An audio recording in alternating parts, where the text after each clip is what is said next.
You're listening to Grindhouse Courthouse. We put movies on trial to determine whether or not a film has committed too many movie misdemeanors to be considered viewable. Please rise for the honorable judge this episode. I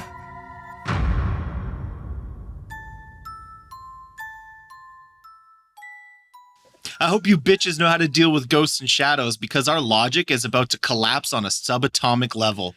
Life forms are growing out from prebiotic fluid and organizing. Precognition. Psychokinetic antimatter.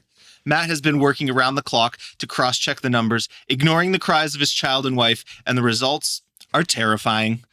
Where we're going, dialogue is meaningless, and long-winded monologues accompanied by the slow pan with ominous music is all you need.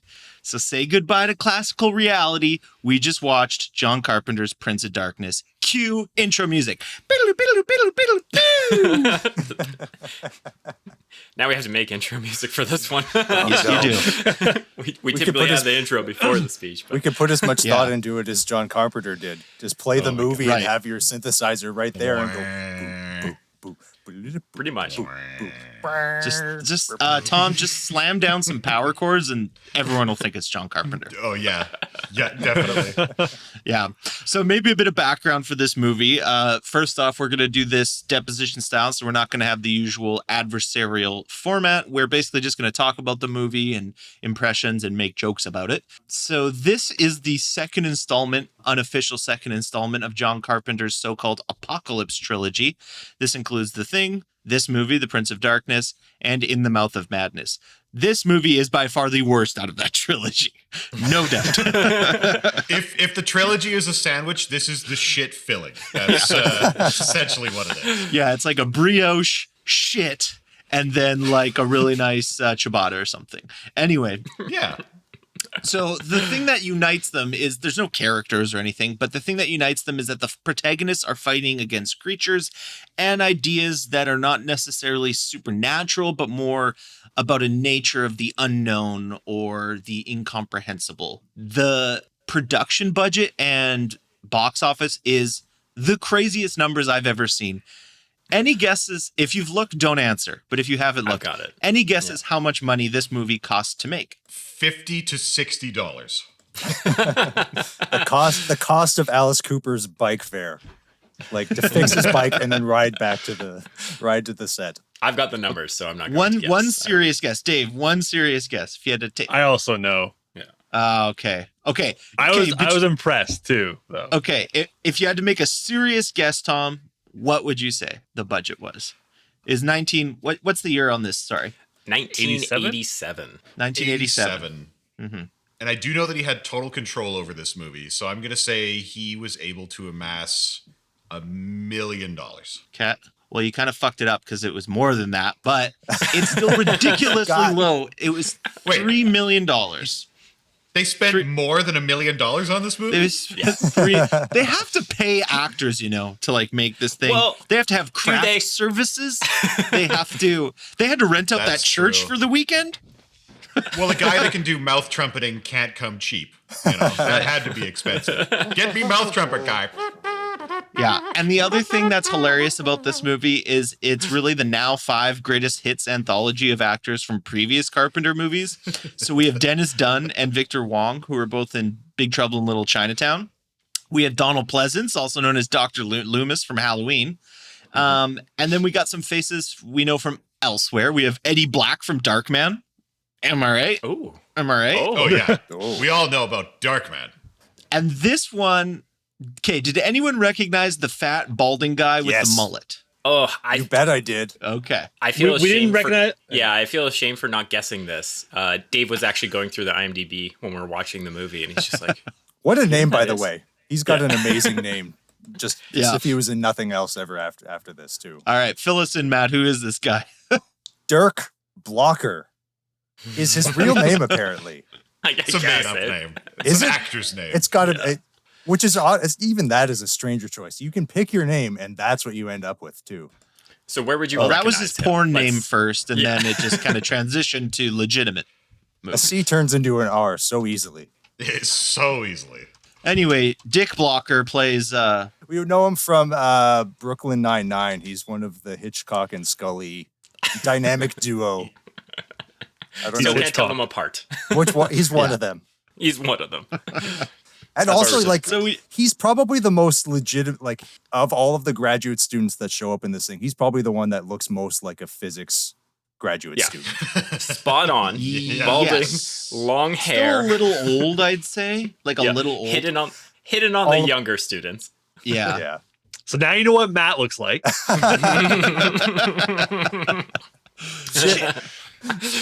found out. Yeah, but there's only one actor that I really want to talk about, and that is the guy who played our lead, Brian Marsh. His name is Jameson Parker. He kind of had some big role on Simon and Simon way back in the 80s. It was like a TV show that none of us obviously watched before our time. Yeah. And this guy, he plays, again, the main character, Brian Marsh, is totally not a narc, but a fellow student. So anyone know where a hip guy can score some grass, fellas? I'm definitely not a narc. This guy is the most narc-looking narc that ever narked in Narcville, because he's got like a tucked-in polo shirt, a mustache, and like parted hair. He looks like a fucking cop. He wears a blazer to class. I think we've all had that one guy in all of our classes, and they're always fucking weird sociopaths. Yeah.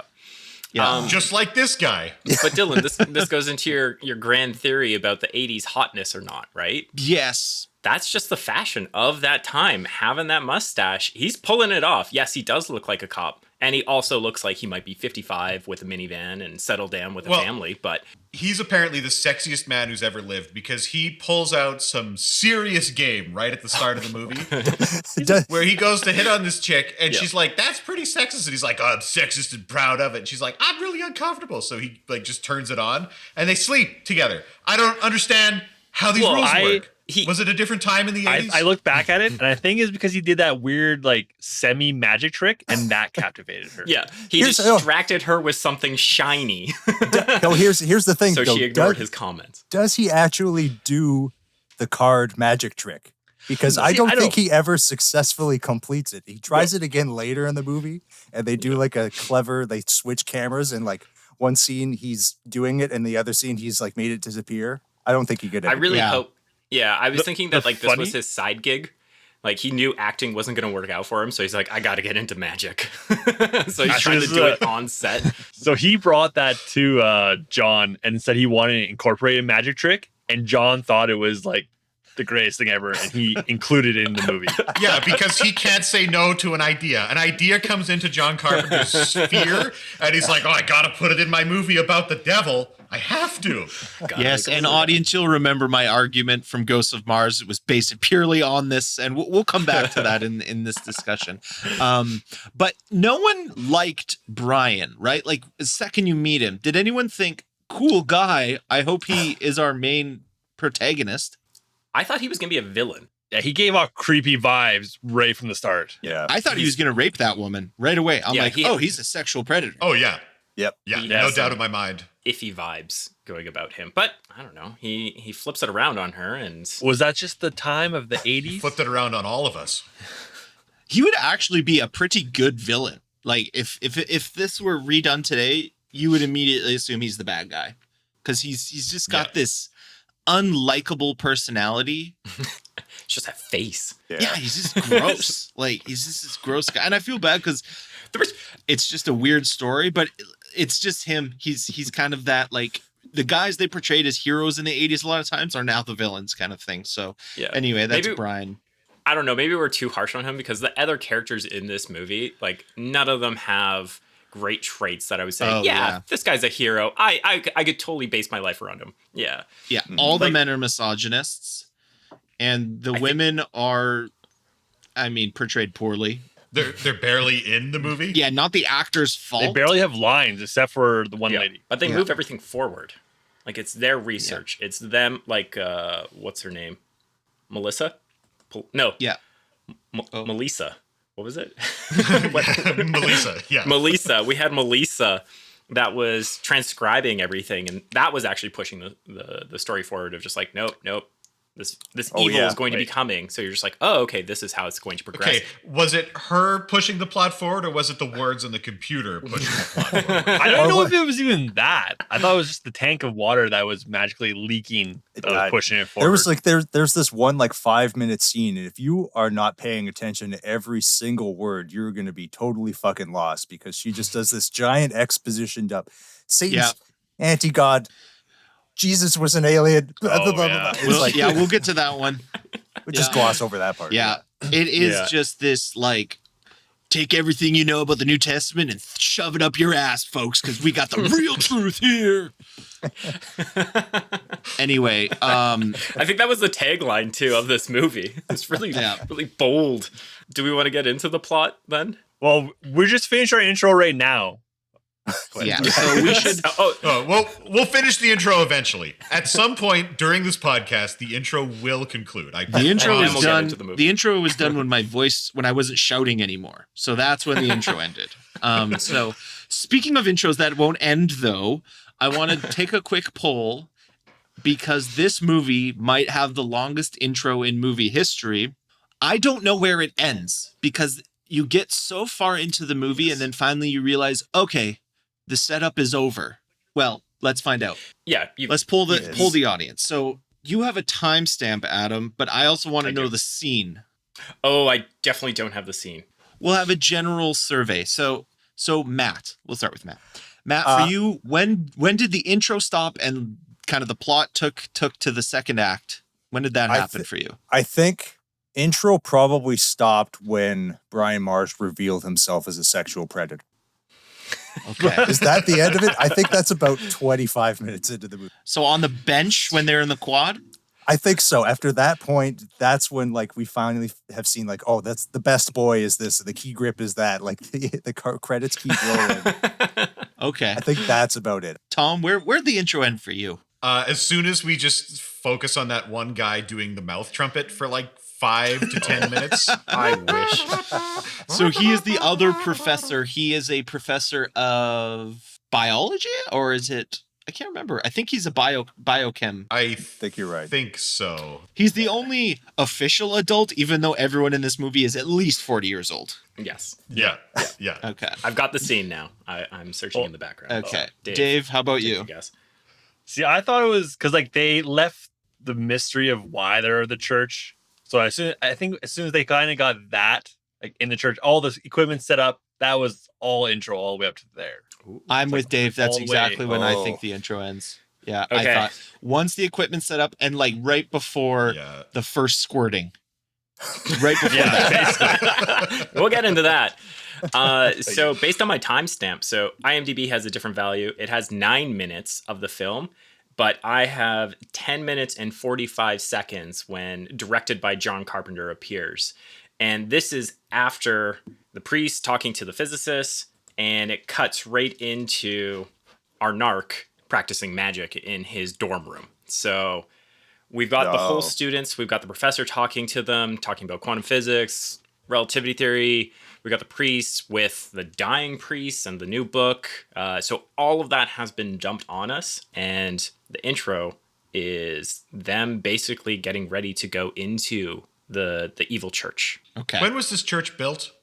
Exactly. The 1500s, right? That's what he says. It was associated with Spanish exploration. Yeah. What city is this in? This is LA, baby. Okay. Does it explicitly identify it? Because it's hard to tell because they're, they're all students at University of Sciences. Oh, yeah. That's where I got my degree, too. Yeah, it's very unclear. It just says it's the most prestigious school where all of your average graduate student age is 42. Yeah. So kind of the prologue begins with this aged priest basically dying, clutching this little box thing, which I can't remember if it comes up again. Does that little box come up again? It just had the key to unlock the basement. Okay. That's so anyway. Okay. So this aged priest is on his deathbed. Dr. Loomis comes in. By the way, Dr. Loomis, Donald Pleasance, I think his official name in this is the priest. I believe it's Detective Father, or possibly Father Detective. Yes. Because he has 2 roles in this movie. Anyway, so he basically comes to this priest's dying room, collects this key, and more or less goes to this church. So obviously one day, John Carpenter was driving down the street and he saw this church and he thought, I'm going to film an entire motion picture in this building and not leave it. And it'll cost only $3 million. And so this is important and we'll come back to it. But basically, the priest he goes to the basement, he finds some horrible, horrible truth out. And then we get a super hard cut to Victor Wong. He's a professor at the University of Sciences, and he's having what appears to be a mental breakdown, probably due to early onset dementia. But all the students are nodding along, even though this is clearly like an introductory how to write an essay academic writing class, but he's just losing his fucking mind talking about ghosts and shadows, subatomic level, about how common sense is about to collapse, talking about psychokinetic antimatter. It's literally not even like coherent it's just these like... Well, it doesn't help with the way it's that like it was stream shot. of consciousness. Yeah, it doesn't help with the way that it was shot because like you're saying, it's hard edits where you get him doing a snippet of like, hey, everything's built off quantum mechanics, and then hard cut to something else, and then coming back to him spewing about like consciousness, and you're like, wait, where's the connect? I don't know why they filmed it that way, but I also know why they filmed it that way, because John Carpenter had no way of connecting these two things, so they're just like, this is easier.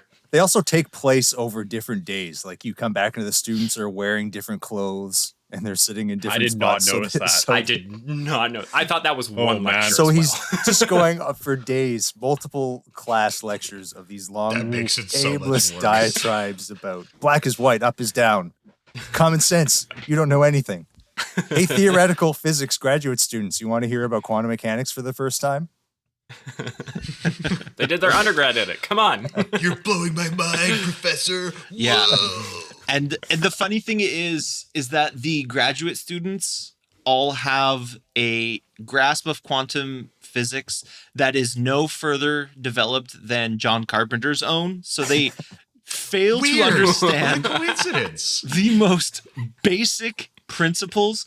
And they're also just the most unlikable group of 40-somethings pretending to be 20-somethings that you've ever seen. So they're all 80ified, so you can't tell if anyone's attractive or not. And there's a narc-sexual predator who's supposed to be leading them. But there are some good parts, which unfortunately turn out to not be good parts. So among the students is it Scully or is it the other one? I think it's Hitchcock. We'll go back and forth. Don't worry. You got Hitchcock, who is like the coolest one. I liked Hitchcock the most. Yep. You also have Dennis Dunn, who I fucking loved in Big Trouble in Little Chinatown. He's a fucking piece of shit in this movie. He's an absolute piece of shit. I disagree, Dylan. I hated him at the beginning, but at the end, that last 15 minutes or 20 minutes, I was just like, you do it, Walter. You're the man. You've got this. I was so excited for him. He flipped it on me. I really enjoyed Walter. Okay, we'll come back to Walter. And then we have all the ladies who are there to get impregnated, shit on, trapped in a hellscape universe. Squirted. And I forget what happens to Melissa. Nothing good. No. We don't actually know. A lot of people are thrown out of windows. Yeah. Except for the one. We don't know what happens to her. We don't know how she dies. No, we know Melissa. We just see her... Melissa, she got thrown out, but the other chick, the radiology girl, she's the first victim. Sharon? She just magically ends up on the fucking ground. Yeah, we don't see anything how she dies. We went back multiple times to check, and we couldn't find. They fall out of a half-story window and die at the. That wasn't her. To death. Yeah. The important thing to know is that for a solid 45 minutes, you have no fucking clue what this movie is actually about. You just keep getting these long, extended monologues where John Carpenter is really, really stressing that you understand that at the subatomic level, common sense breaks down. He repeats this 4 or 5 times throughout the movie. It's absolutely critical you understand that, because otherwise this movie doesn't make any sense. Correct. So critical that we all forgot it, because I do not recall him saying that throughout the movie. It was stressed. It was very important to the final climax of reaching through a mirror to pull out the devil. But Yeah. And we'll get to the devil in a bit. But much like the movie did. But basically Yeah, so we meet these group of grad students. They're pretty dislikable. Okay, I guess apparently Dennis Dunn, Adam liked Dennis Dunn. I didn't like Dennis Dunn. And I didn't like Dennis Dunn because there's a scene right after they leave and they're walking, and it's Dennis Dunn and one of the women. I forget which one. Not the redheaded one, but one of the other ones. Anyway, and they're talking about how common sense breaks down at the subatomic level, as you do. A little chit chat as you walk through the quad. And the woman brings up Schrodinger's cat. Now, these are theoretical physics PhD candidates. And Dennis Dunn goes, huh? What's that? What is that? And you're like, you're a fucking PhD candidate. This is like taught at like high school levels. Kids know about this. Yep. Not back then. But How the fuck does Dennis Dunn not know about this most famous of all logic exercises in the world? So much that the general public knows about it. Not even that. He's also in that same scene. This is when I really hated him because he's talking about, oh, well, I guess I'm getting a PhD in it. I'll be a super rich millionaire by 40. Which, in a movie about Satan, antimatter god, and Jesus is an alien, that might be the craziest thing in this whole movie. Wait, Jesus was an alien? What did that come up? Oh, we'll get to it. Don't worry. I think I missed the subplot. I'm gonna go out of my way for Dennis on this one. I think maybe he had different schooling. He wasn't raised in this LA area, so maybe he had a different school program. Also, his head wasn't focused on physics at that moment. He was talking about some sweet house party that he has to attend the weekend. So that's where his attention was. So it is okay for him to have a slip up because he's a real Look at cool this dude. fucking dentist apologist, you guys. Jeez. We haven't even gotten to his racist jokes yet. Oh, yeah. Defend that. Yeah, that one. I might have to let that slide. Which one? Oh, he had a couple. He also had a homophobic joke. Yeah. Yeah, which was really surprising. Actually, we can talk about that one because he makes a comment. He's talking to Melissa and another girl. We're not trying to be rude and saying like other girl, other lady. All of them look alike, and I don't think they were given names throughout this movie. So they all have no character. Yes, There's no character. There's no character. Yeah, it's really challenging. So Dennis, he's talking to Melissa, and what was the comment he made? They're having an argument, and then he makes the comment that he was diagnosed at an earlier age of being with homosexual panic disorder. How did it go? Sorry, I used to break out when I was 12. Doctor said it was a homosexual panic. Oh well, let's move on. and that's it. Yeah, they cut, and then it's like, oh, there's a bit more to this character that I would love to learn, but nope, we don't have time. We have to get back. But you did see him hiding in the closet. He never came out of it. Oh, so maybe there's for a long time. You just blew this wide open. I love this movie now. It's great. It's a masterpiece. John Carpenter is so deep, is what I'm trying to get at. Oh my god, I'm in the closet. Oh my god. Okay, so basically we got to get this plot moving, much like the movie should have done. But basically, do we? We meet all these characters. We don't like any of them, and I like Hitchcock. He's like the chill guy. Okay, except Hitchcock. Yeah, he seems pretty chill. Does he have any lines? Like one or two, right? Yeah, he talks to the girl who gets squirted. He's like, "Hey, you okay?" And she's like, "Yeah." He's like, yeah. He's like the first guy who doesn't like try to like fuck her right there, like fuck one of these girls or like say something super sexist. He's like, the only normal dude. Okay, see you later. And I'm like, holy shit, he's the best one, I guess. But yeah, that's kind of his only line. Then he gets his neck broken. Anyway, but we get, so Dr. Loomis goes and he starts talking to Victor Wong. They're having this furious little conversation in the hallway.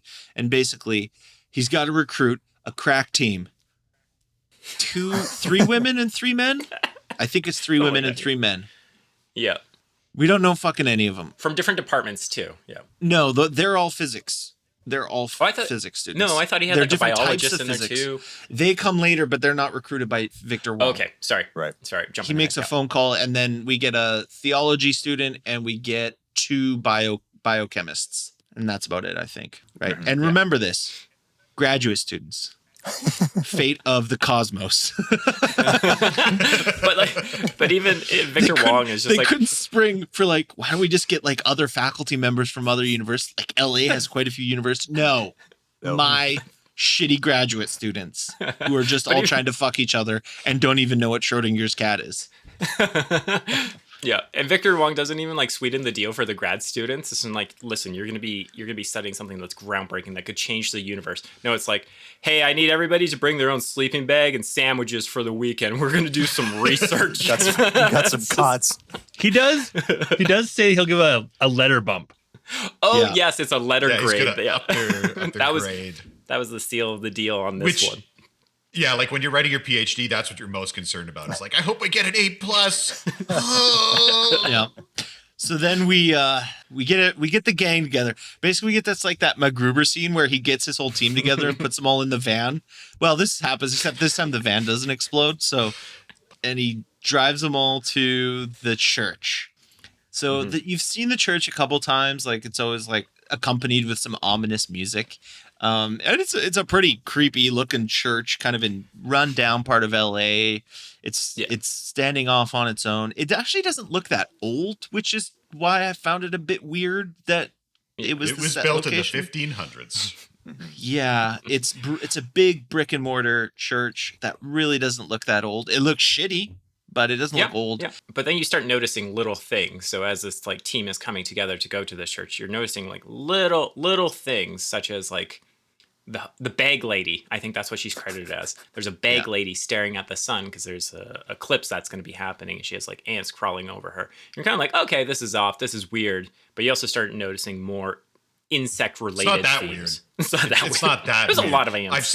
I've seen presidents do it. He might have had ants on him at the time too, just staring up at the sun during a solar eclipse. It's normal.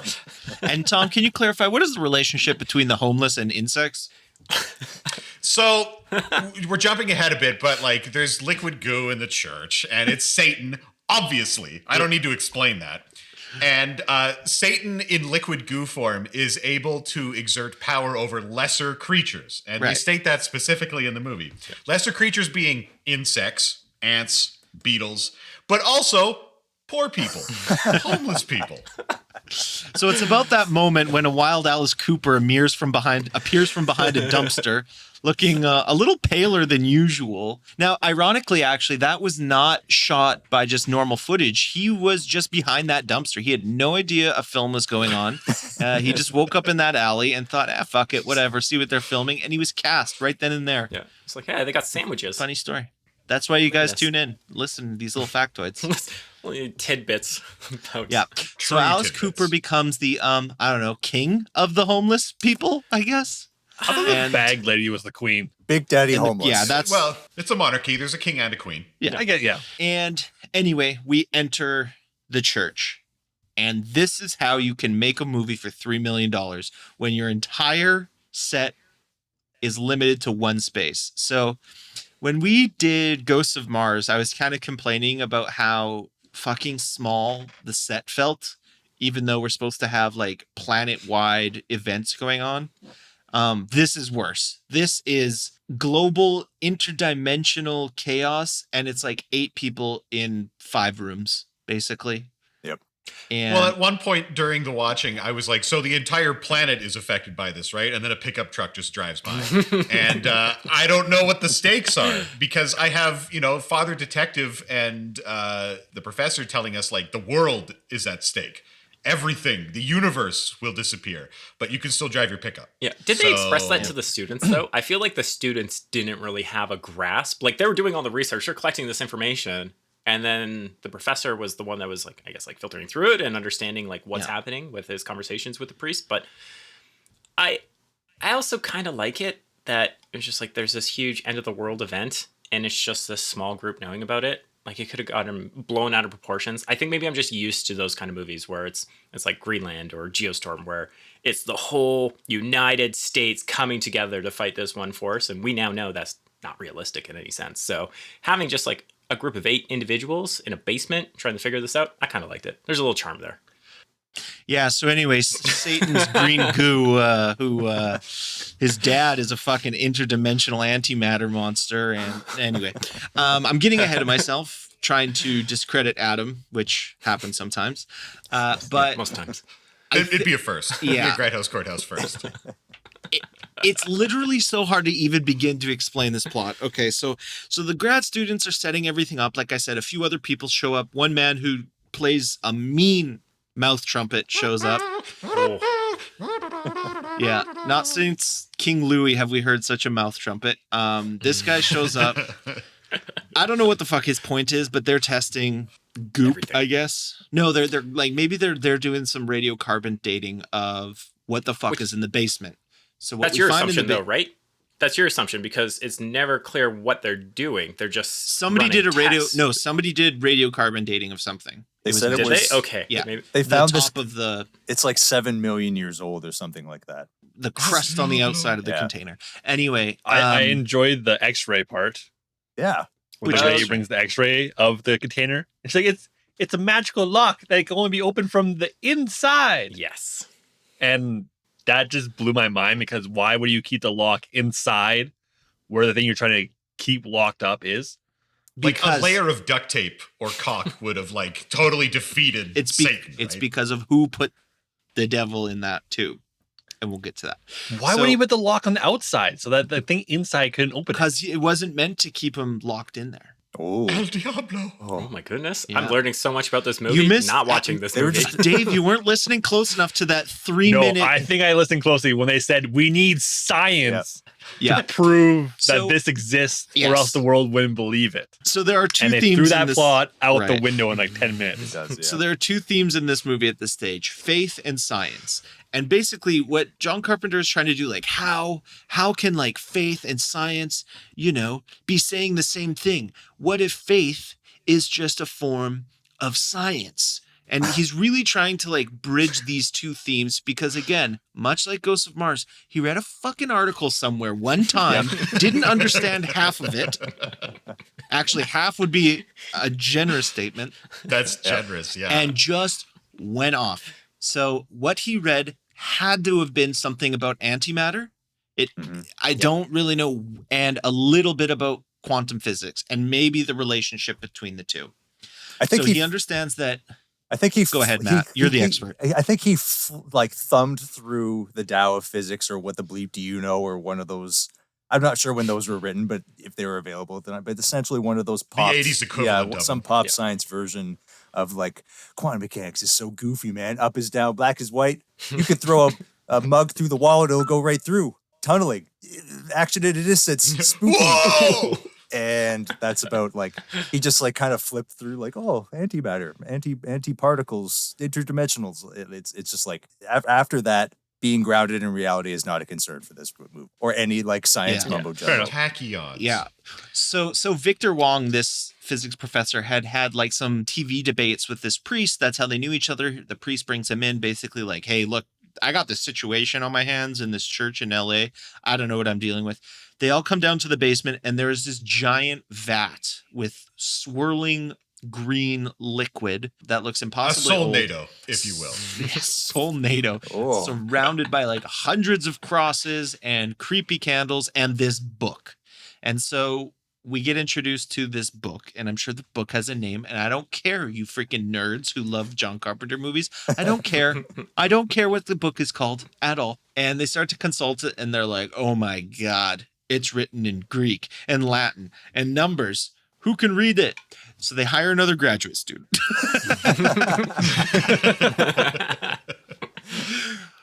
Why they rely like why they would rely on a Cheap graduate labor. student to do this? Again, He only I had have $3 to million. emphasize- He can't afford a professor. Not even a postdoctoral fellow. Like those people are the real No. slaves in the lab. You should at least Yeah. get one of them. So. They have the expertise to actually do this. This doctoral student was like, well, I took like a couple of years of Latin and like I'm in second semester Greek, so I can probably translate it. So she just makes all this shit up. But anyway, so she gets recruited and she is just free reading this stuff, like, which is interesting because they made it clear that like, oh, there's like many layers of text and there's been things scraped, which is actually a real thing in like historical textual studies. These are called palimpsests. They would like scrape text off and write over top of things. So again, little tidbits of reality are just scattered throughout this movie. But again, Carpenter doesn't understand these things. It's not that they're hiding information when they do that. They do it because paper used to cost a lot of money.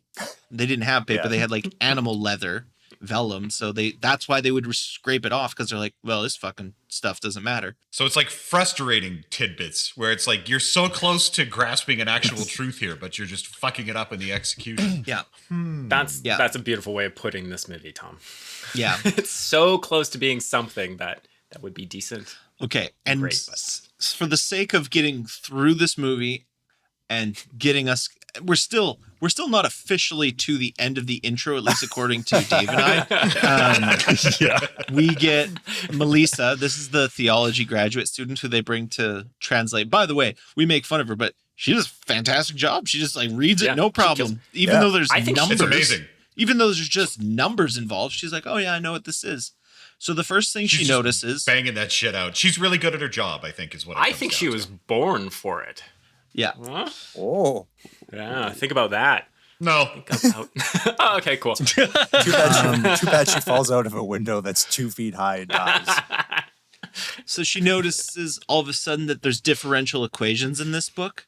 Whoa. 2,000 years old. Matt, when did they invent differential equations? Way after that, man. Way after that. Bro. How could they have done that? How could they have come up with all these partial differential equations that are written in Latin? What does that mean? I don't know. Okay, Matt. This is for Matt. Is it beyond the realm of possibility that Satan could have taught humans differential equations? Ergo, physics is the devil. It's not out of the question. It is not out of the question. You heard it here, folks. Yeah. Confirmed by physicists. Only if Satan is can we also add- antimatter green goo swirling in the bottom of a church that has been abandoned for many years, even though the fate of the universe depends on it. Who's lighting those candles in that room, by the way? That would take a long time, right? I asked that too. Anyway, Can we back up those? So Jesus locked him in this tube, right? No. Okay. So now we need to get to Melissa's kind of information dump. So first thing the priest tells us is that the people who have been guarding over this church are known as the Brotherhood of Sleep. They're the most powerful secret sect, which even the Vatican itself doesn't know. They house this swirling green vial in downtown LA. Since the 1500s. With all those fault lines and earthquakes happening. Sorry, I just is that the safest place for this? But move on. Yeah, we can move forward. So the most powerful organization in the world that has kept the secret for about 2,000 years is now led by what I can only call the most inept group of grad students you've ever seen. Now, here's where things finally start to make some sense. Now, the theology student translates the text, and guess what? Here's a question I'm going to ask Tom. Tom, what's worse? It's so much worse than we thought. What is the one thing more powerful than Satan? And don't say God. It's not God. Nothing, right? No, there's one thing. There's one thing. The anti-God? You're on track. Matt, what's the one thing more powerful than Satan? is it Satan's dad? It's Satan's dad. The one thing more powerful than Satan is Satan's dad. Big Dad Who energy is the over here. anti-God. So, Tom, you were right. Okay, points all around. Points all around. I don't feel right. I feel wrong about it. No, he is the anti-God. So Satan's dad, oh shit, we fucked. So Satan's dad buried Satan in a pot in the Middle East so that in the future he could bring him back, so that Satan could bring him back from the dark side. So Satan could bring his dad back from the dark side. That's why the lock's on the inside, because it was Satan's dad who put Satan in the tube. Dylan, I heard differently. Hold on. I thought it was Jesus locked him inside because at the time civilization wouldn't understand. I bet you don't even know that Jesus was a humanoid alien. Oh, I knew that. That was in my heart. All right. As we all know, as it's written in the Holy Scriptures, Jesus was a humanoid alien. He tried to warn humanity. Oh, so I had that way backwards then. Lord, I lift your name on high. I thought it was Jesus that locked him in there. And the whole point was that Jesus like, oh, we can't deal with them now because civilization won't understand what's happening or something like that? No, you're so wrong. No. Is there ever an appropriate time to deal with the son of Satan? I don't know. That's why I was very confused by that whole Science needed idea. to develop it. Okay. Only when we have dot matrix printers to print out all these differential equations can then we deal The with it. pinnacle of technology. Then we're What ready. were the equations for then? Because I thought the equations were the way to. Differentiating. I can't make this clearer. Look, let me answer it this way. Of them. Amazing grace. Oh boy. You guys want to start a religious podcast? Do it. I'm not even Do done it. with the story. So Jesus, the humanoid alien, he came to Earth to warn humanity about this pot, but they all thought he was crazy, and we were worried because he had too much power because they didn't understand his science. So that's why they crucified That's him. why. Yeah, Okay. so they kill Is there- him, but you know who his disciples become? The Knights of the The Templar? Brotherhood of Sleep.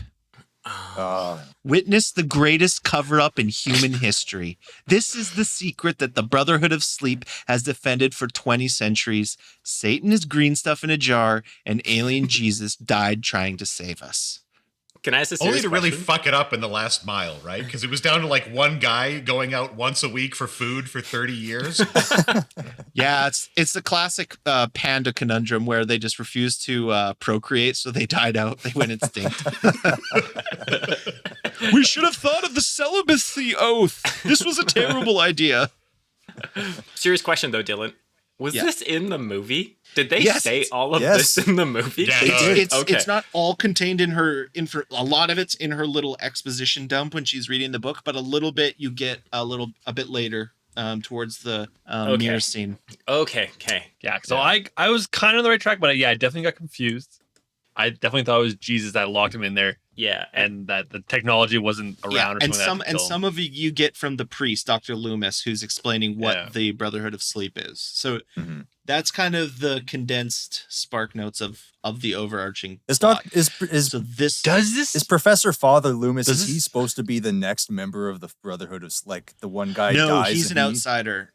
But like, He's just a detective that the church brings in when someone dies holding a box. so that was They're like, get Father Detective in. We gotta open the box. Hey Ignatius, we got another one over here. He's clutching a box too.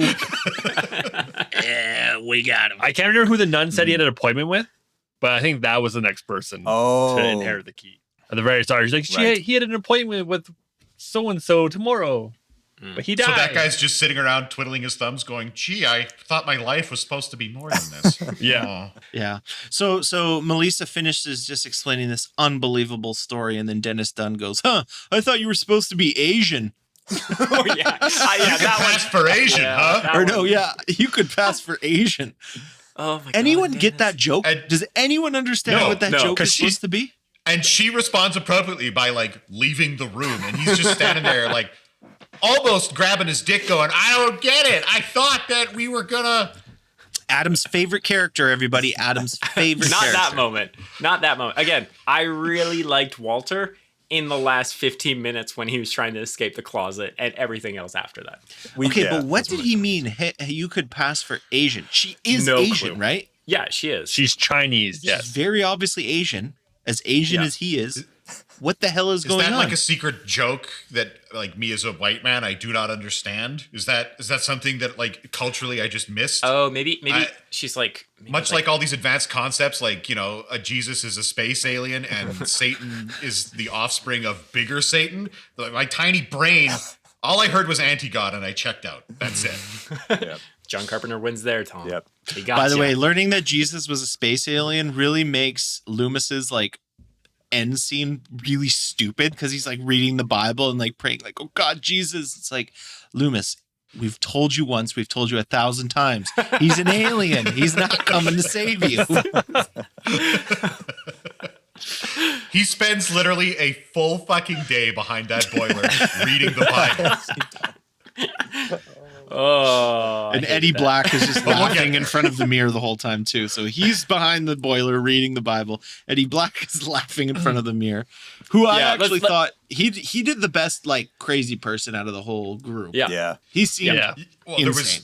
actual emotion, as opposed to like, I'll just stand there with a blank look on my face and John Yeah. Carpenter's just rubbing his hands behind the camera going, Yeah. brilliant. Can we- This is exactly what I wanted. Yeah, can we get into like where this science experiment, this research just takes a dark turn where Sure. we get the container opening up and our first victim. Our first victim is actually outside the Oh yeah, church. the first Yeah. victim is in my First victim. favorite, the funniest scene in this movie, where there's the guy sitting outside in the parking lot, and then this homeless woman, and it's like this really. No, before that, Matthew. What happens before? It involves a bicycle. Oh, yes, the bicycle. We forgot the bicycle part. Some poor graduate Right. student goes Well, out there. okay, but- yeah. So a lot of grad students correctly discern that like there's no reason to be here. It's like, this is fucking stupid and I want to go to my sweet house party. So he tries to leave, and upon encountering a group of homeless people, just surrenders. It's basically like Unhinged again in the diner scene, where he just fucking gives up. Well, there's no he's survival startled, right? instinct. What would you do if you saw a gang like coming at you and you're trapped in a very tiny hallway, like in a Make back pass? any noise. Make any noise. Do anything. Yeah, I wouldn't literally stand there anything. and watch Alice Cooper slowly walk and stab me with a bicycle. Half a bicycle. Half of Like, a he just, like, bicycle. stares at him. He's killed by half a bicycle. Alice Cooper's very strong in this movie, Oh by yes, the way. yeah. Yeah. What does That's this death say one. about John Carpenter's relationship to homeless people? What does he think about them? They're insects. Clearly, they have tiny brains, and that's why they're homeless. Super strong insect. Well, the ant can lift up to 50 times his body weight. Just like Alice Cooper can shove a bicycle through your sternum with very little resistance. It's like he wasn't there at all. Apparently, that was a prop in one of his shows. Yeah, one of you said that he used to have that as like a stage act when he's singing.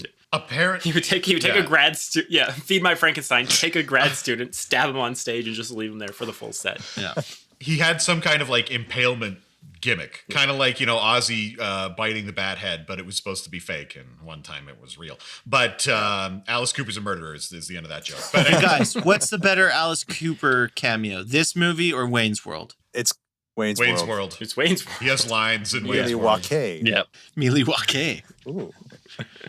Wait, does he have no Excellent. lines in this movie? Like, he doesn't say a single word? He didn't say anything. I don't think he Yeah, does. because they were possessed, right? Like they were Right. overcome by Satan. Well, they were tiny-brained homeless people, So, okay? No, but this is the thing. I was also trying to do some digging into this, and I was watching some behind the scenes and stuff. And it's not a form of mind control. They were saying it's a form That's of what I like was going to say. soul control. So Oh, sorry. They're homeless people. They got tiny, shitty souls. there we go. It's easier to corrupt, I guess, their souls than other people's. Like, he wasn't taking them over and, like, controlling them. Like, just, like, mind, like, soul controlling, I guess. Like, he wasn't actually in their body or nothing. Well, you're the soul expert, Dave. You tell us. Yeah, this movie Yeah. now has soul magic. So, Yeah, it's just a little confusing. but that's our first death. It's kind of shocking. It's kind of gruesome. You see some blood, but fairly tame, and nobody else in the building hears that man scream. I don't even think he screams. Because he doesn't scream. He just takes the bike like a fucking champ and then just like, oh, time to die in a cool pose, and then balances himself on the fucking wheel. And they just leave him there. You got me, partner. But nobody hears That's it. the first No- kill. Yeah, that's the Yeah. first kill. No, none of the grad students recognize it. They're all just like, oh, they're just leaving for the night. That's their hunch, right? When no one's returning. Yeah, when their instructions were specifically to get sandwiches and fucking get on the cots. Yeah. Start sleeping. Hey, quick question: when you do research, can it be like the issue that you're trying to resolve? Could that be taken care of in 48 hours over just like a weekend? Like this is no big thing. Yeah. It's typically how No. it happens, right? It's not like months. For these grad students, they can definitely do it in 48 hours. This crack squad of scientists we've accumulated here. Do you want to go into the next kill then? Because I think this is the bag lady. It's you're bouncing. You're staying outside too much. Shit's happening inside the church too. Yeah. It's not just homeless murders. So the We have homeless our people. first possession. We have our first possession. So the Oh, homeless okay. people have been converted through solar radiation, as far as we can tell. We don't know why they're under the control of Satan, but they are. Meanwhile, us normies with full souls on the inside of the church, we have to be possessed with a much more potent mix. Yes. Adam, please describe the process. a stream of goo. Oh boy. So it's I got her name. Don't worry. It's Kelly. Kelly goes down to the basement all by herself. Hitchcock was supposed to follow her, but he's like, if I'm not getting laid, I'm not going. So Kelly goes down to the... Like a cool guy. No, Hitchcock is pure. He's just like, I gotta grab some sandwiches and some tables upstairs. That was line for line from this movie. If I ain't getting laid, I ain't going down there. So anyway, Kelly goes down to the basement and she's walking over to the central tube, the green ooze, it's spiraling. And as she's looking at it, she noticed that one of the machines starts jumping forward. So you get our first like jump scare of this movie. And she looks up at the roof and you can see that the ooze or the liquid is starting to seep upwards. It's going against gravity and it's pooling on the roof. And she just stares at it. Mouth fully open. Mouth fully open in awe, as you would, because you're seeing something that's defying the laws of physics. It now comes down and pools into her mouth. It just squirts her in the face. And because her mouth is open, she takes it all in. Can you describe this squirting to us? Would you say it's like a Super Soaker 50 or Super Soaker 200? At least, which one of those models? Yeah, at least a Super Soaker 250. Dual barrel with the spiral that's coming at her. Yeah, very fancy. I challenge your memory of this scene. I don't think her mouth was wide open initially. I think she got hit square in the face and then opened her mouth. I would have been in awe, like, what is going on? You know, like having it open. But no, maybe Dylan's right. Her mouth was closed. And then once she got hit in the face, she's like, just takes it all in. But doesn't move out of the way she becomes either. Possessed. It's just one turn her head. Tiny little stream. Just doesn't move her head. Just takes it.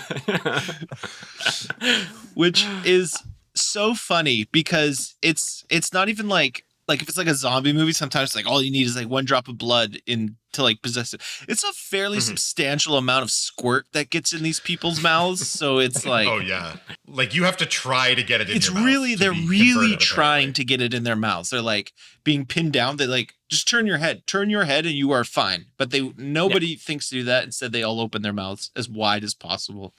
And then they immediately start going,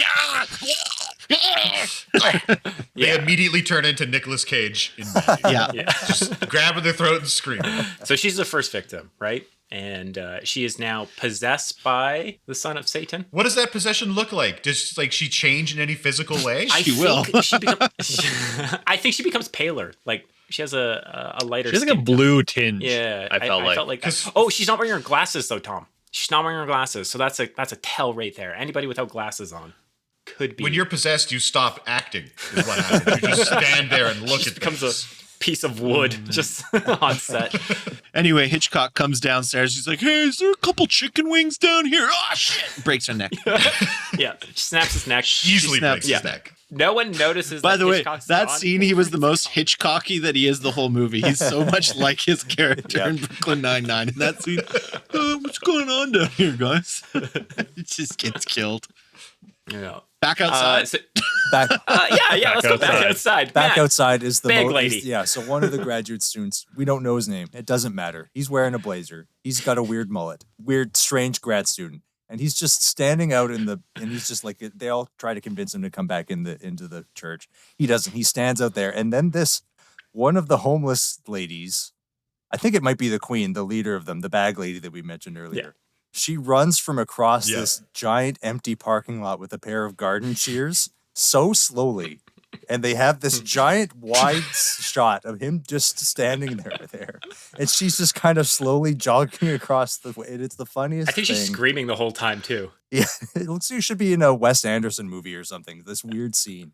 And then he doesn't move at all, and she proceeds to stab him like 12,000 times. And just the way it plays out is the strangest, weirdest thing I've ever seen. It's the laziest slow motion stabbing to death scene I think I've ever seen. It's like Austin Powers, where the guy's about to get crushed by the steamroller, and you see it and he sees it. Watch out! And nobody does anything. To be fair, he was covered in beetles, so he's like, I can't defend myself against this knife. There's beetles on my shoes. Yes, he was distracted by the bugs. That explains it. Not the screaming lady with a giant garden shear. Yeah, he should have heard half a garden shear. He could half a garden shear. And so begins a full-blown squirt fest inside. Yeah. Girls squirting guys, guys squirting guys, guys squirting girls, squirting all over the place. Nice. Everyone is getting possessed. And then Eddie Black, for no apparent reason, just gets possessed. I don't think he even gets squirted. No, does there's the scene where he so somebody I think one of them clocks him and he's kind of knocked out on the ground, and then I forget whoever it is, the one who first gets squirted goes up to him, and then she kisses him, and then kisses him. It's implied that I guess she's squirting him with her mouth right on his mouth, but the sound effect is somebody slurping something up through a straw. It's a slurpy sound effect. It's a literal slurpee. Yeah, it was. Yeah, someone had a big gulp and they're at the very base of it and they're just going to town on that. $3 million. But there you go. He tried to avoid her. And Kelly just locks lips, seals their mouths together. So she's just spewing this. Wait, isn't that how you're supposed to kiss? Yeah. Oh, yeah, definitely. Full airtight seal, right? Make your mouth a circle. Yeah, make your mouth a circle. And then you get wide as possible. And it goes over the mouth, circle. Right? To ensure and then you regurgitate everything in your stomach and shove it into theirs. Yeah, right. You lock tongues. Lock tongues, so it's just like a mechanism right there. And then you just breathe heavily back and forth. This is second base. Inflating each other's cheeks, It's called sharing breath. And it's erotic. It is the most sexy thing that you can do. I think they call it Chippendailing. Is that breath play? Am I getting that right? That's breath play, right? Breath play. All right, just making sure I knew what I'm doing. Just making sure. Okay, at this stage, we got 70% of the crew is possessed. A good chunk of them. You don't really need to explain each scene because it's pretty repetitive. We do need one though. There's one lady in here. I think it's Susan. I don't recall her name, but when they're down in the basement, she's a klutz and she bumps into one of the machines and she gets a bruise. And she's describing it to other people. It's just oh no, I just kind of hit my funny bone or whatnot. Anyway, that bruise starts forming and it becomes a symbol. This symbol, I don't know what it looks like. It's like a cross with some circles and a fish hook or something along those lines. But this is supposed to be the vessel that El Diablo. El Diablo is supposed to take. It's that S we used to all draw on our journals in math class. Oh my god. Oh no. But we find out that Susan is now the vessel, or can be the vessel for the son of Satan. And this is where you get Kelly. And as quantum physics tells us, if something can happen, it will. Right. So she is. Yeah. So she gets squirted. She doesn't get squirted. They bring the... No, she does. Someone squirts her. I thought it was from the roof, and all the fluid from the roof enters every orifice. That gets her. That's two different characters, right? There's lady who gets squirted, and then she's like, I'm getting real tired. It's 3:30, and we've been doing research for 10 hours. I'm just going to take a nap. Everyone else is like, fucking whatever. Okay, nap time. And then she goes, and she has a nap, and someone comes in the room, squirts the shit out of her. I think it might happen off camera. I think that was Melissa or... Yeah, it was one of them, right? It was one of Satan's sluts. And she squirts. She drenches her. She's filled up. Drenches her. If only Howard the Duck was here to save the day. Yeah. Oh, God.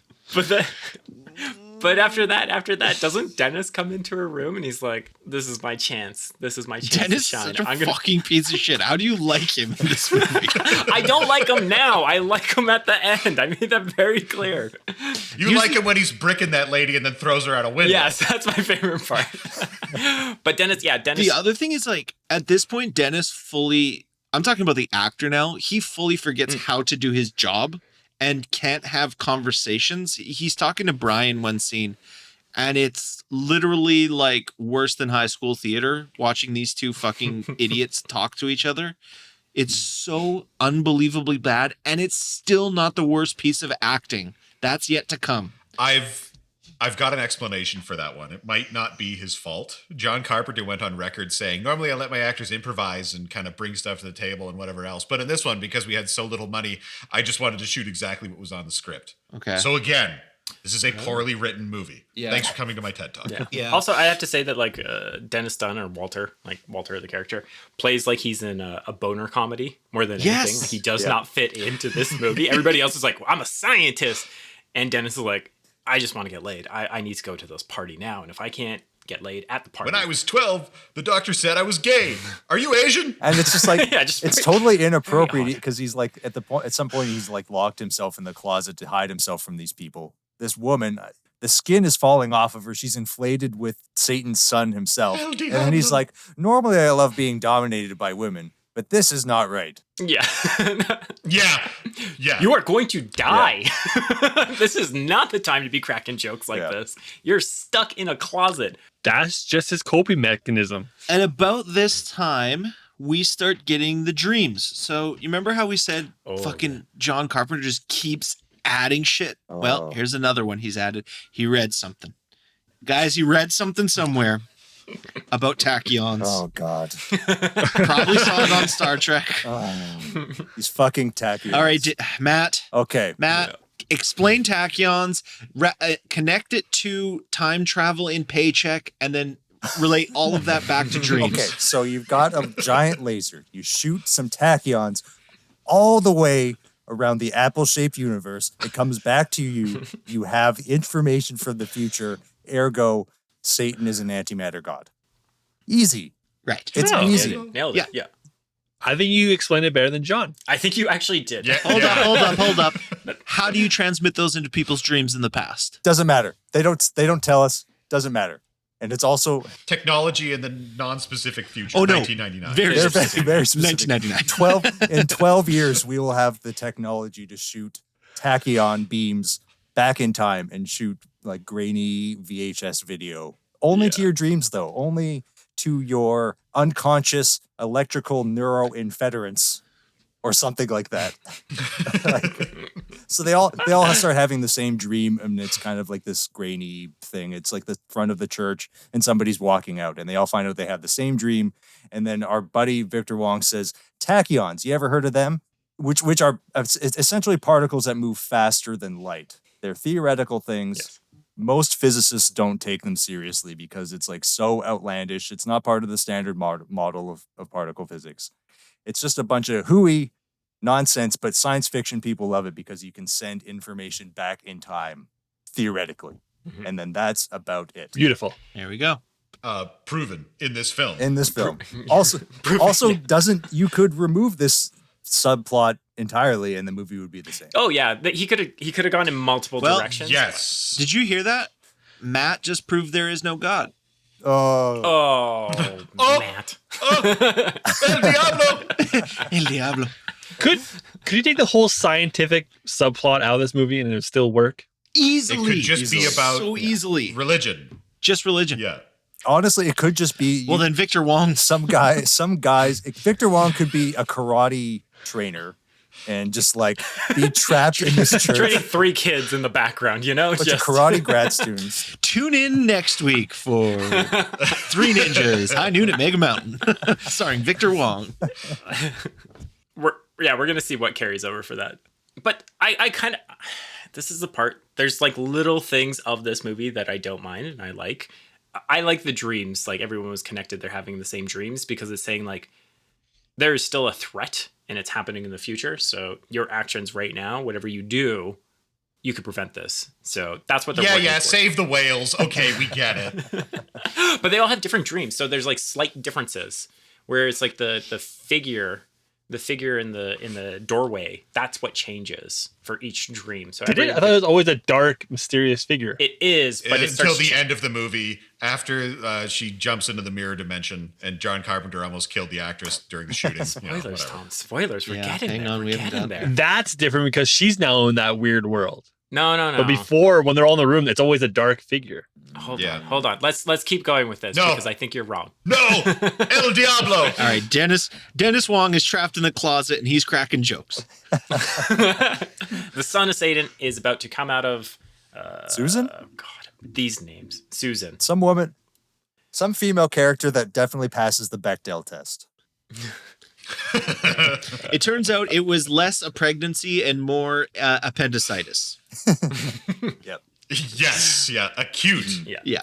Very And acute. it ruptures. It ruptures bad. And her skin melts off. Super gnarly. We got the skinless woman, but her hair is still perfect, which is weird. So that's what's happening in this room. What's happening outside of this room? Now we have to focus elsewhere because we have other characters that are still currently alive. And they We have are a dude hiding behind a boiler. And they're for hiding one behind whole a day. boiler, reading the ramblings of a crazy humanoid alien.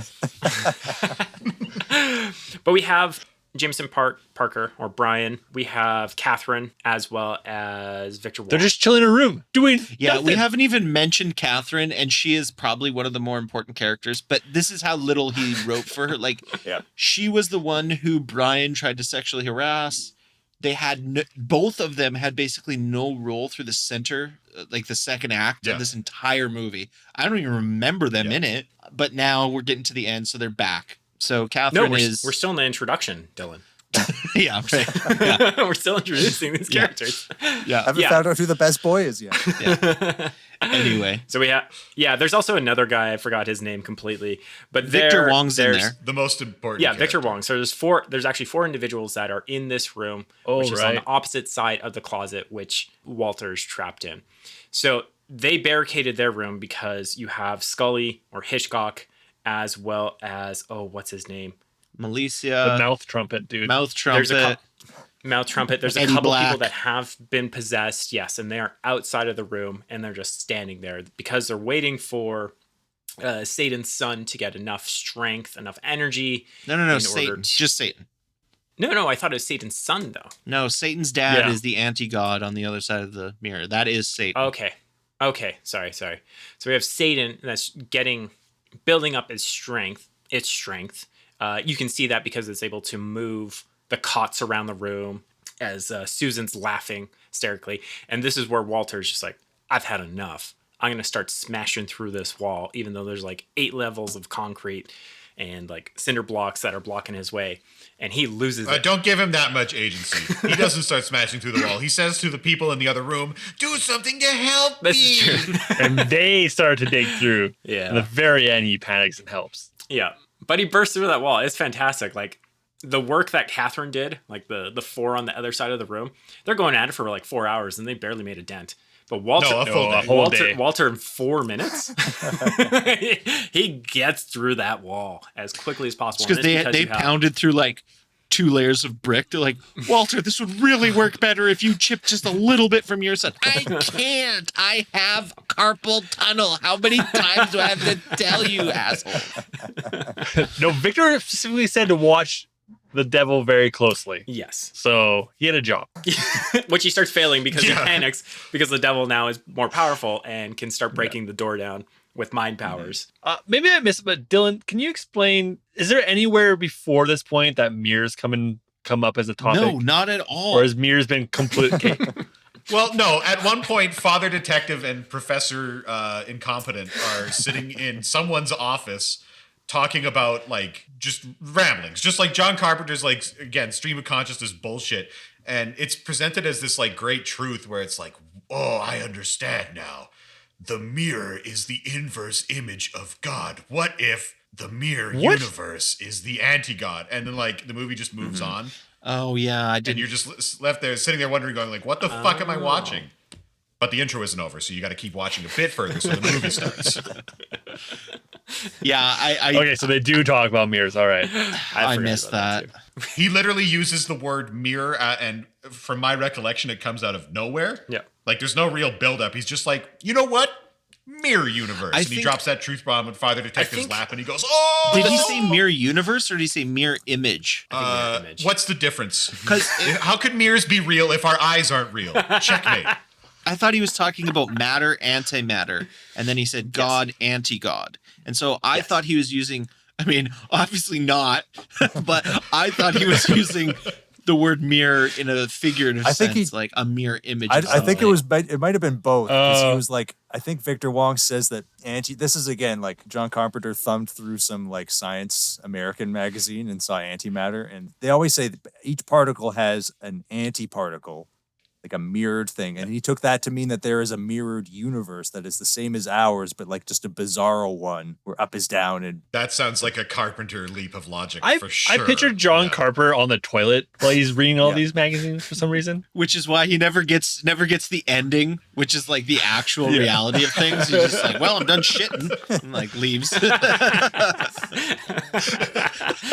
I think this movie, like the thing that would have helped this movie is if a character actually, when they're saying something like this of like mirror dimensions, and look directly at the camera to let the audience know that this is important, because all of these things got glossed over. Like Dylan picked out key things at the very beginning when they're doing the transcripts. Tom with the mirror universe, like I missed all of these things. So everyone had their own interpretations or like important things that really stood out. So if you were not paying attention, No, all I'm getting from this is that you don't actually watch movies that closely, Adam. No, I was giggling the whole time. We were watching it together, and I just couldn't. Was it too dark? Could you see what was going on? That's a serious callback. Yeah. Wow. I had sunglasses on. Back to episode 1. Wow. Yeah. So just when you think the acting can't get any worse, it does. It does. Because fucking Susan stands up and starts saying things. Holy shit. This is high school level. This is like your worst community theater. Like, this is the witch from Trolls 2. This is, I don't even know where to go with this overacting hack. It is so bad. That's all I can say. Yeah, that's but she was possessed. She just needed, she was possessed. She was portraying Satan moving her mouth through the power of goo. And that's what came out. And Carpenter was like, yep, good enough. Keep going. one take. Yeah.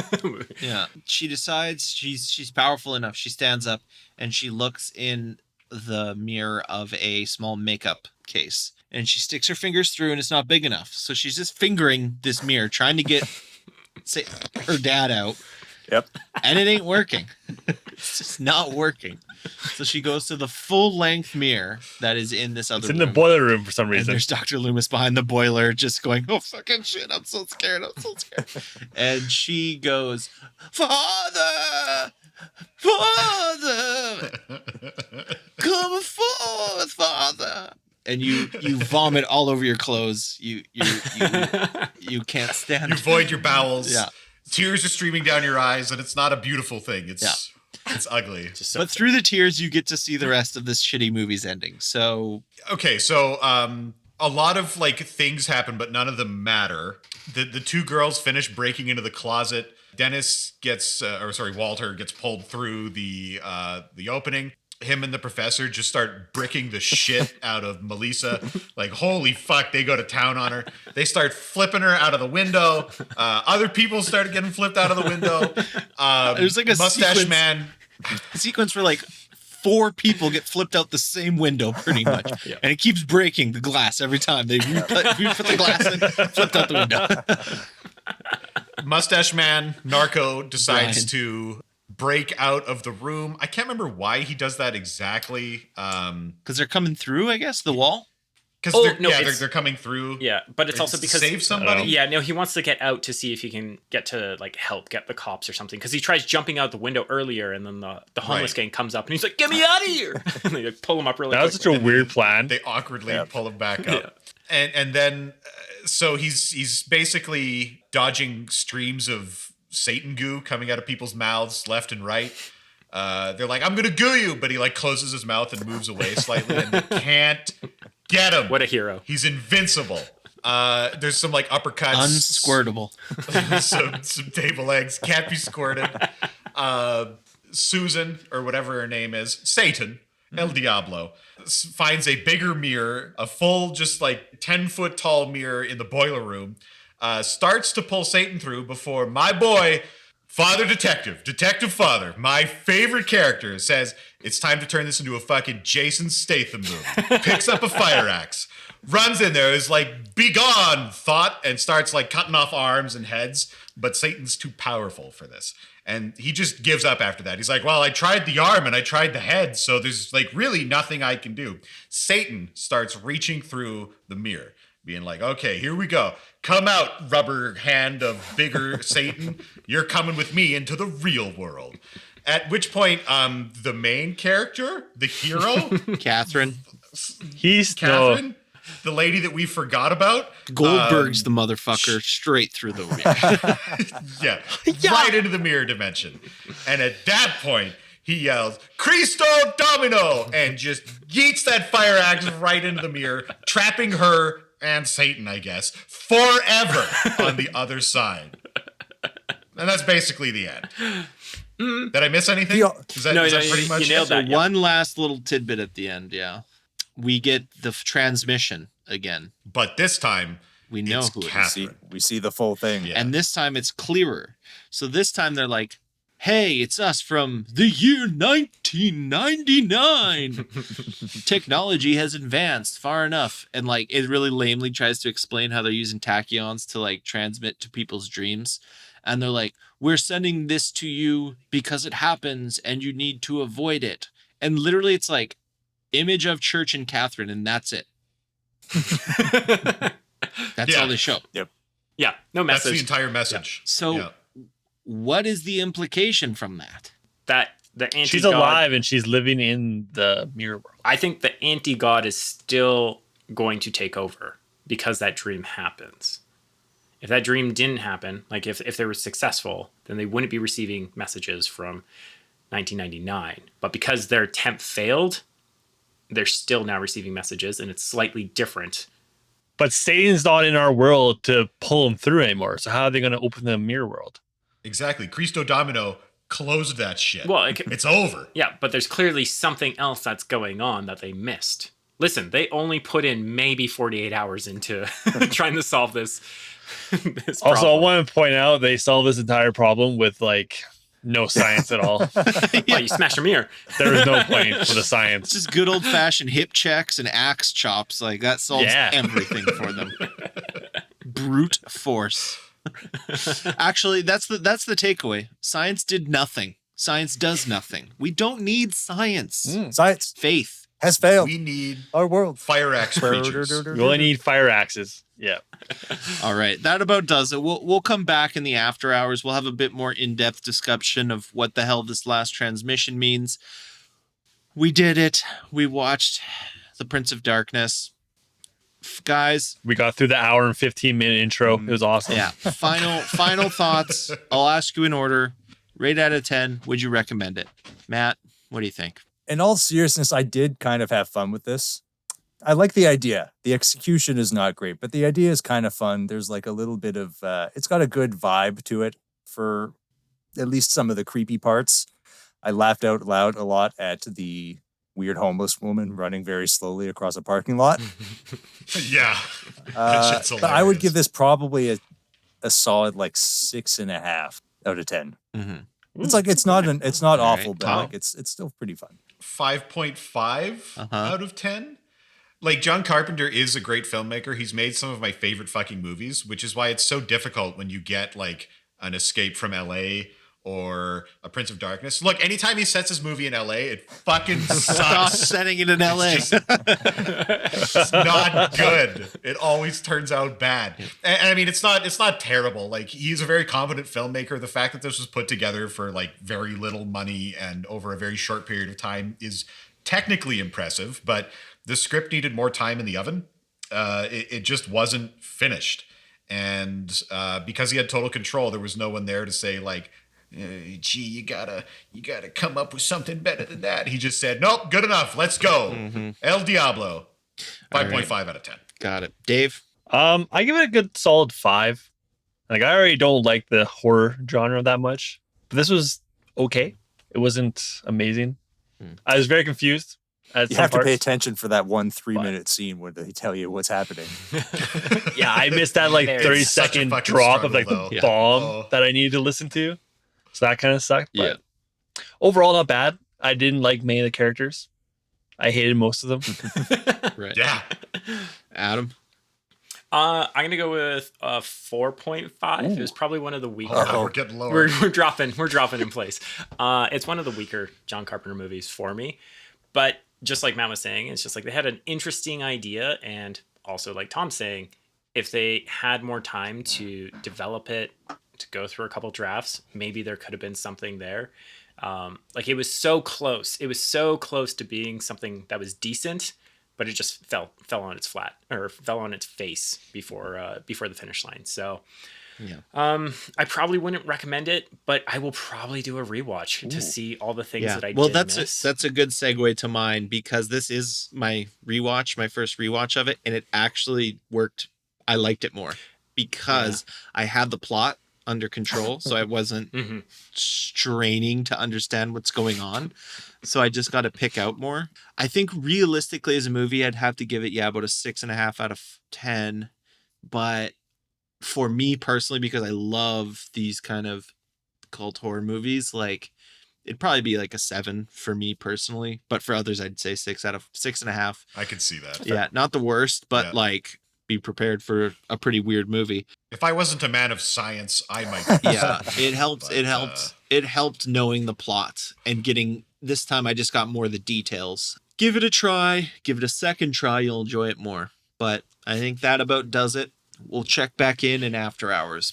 But we watched Prince of Darkness. Woo! And with that, the court is adjourned. Come back next time for a new trial with new litigants in the never-ending parade of schlock that is Grindhouse Courthouse. Motherfuckers.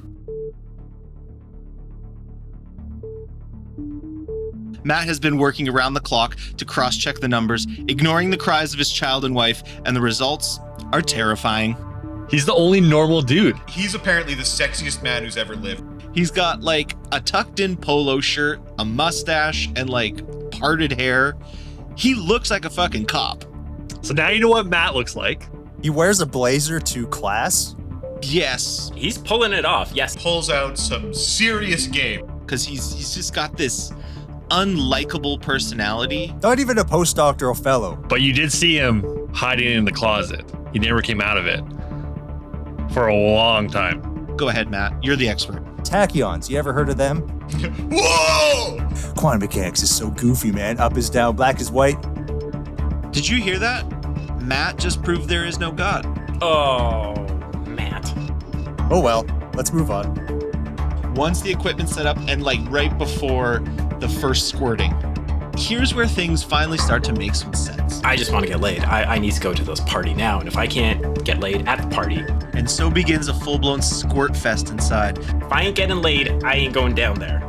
Girls squirting guys, If I'm not getting laid, I'm not going. guys squirting guys, guys squirting girls, It is the most sexy thing that you can do with a partner. squirting all over the place. Can you describe this squirting? It's a fairly substantial amount of squirt. Watch out. Oh. Mouth fully open. He doesn't move at all. Yeah, it was, someone had a big gulp. Ah. So she gets squirted. Squirts the shit out of her. I think it might happen off camera. I don't feel right. I feel wrong about it. I don't know where it ends. Do something to help me. I can't. I have carpal tunnel. How many times do I have to tell you, assholes? El Diablo!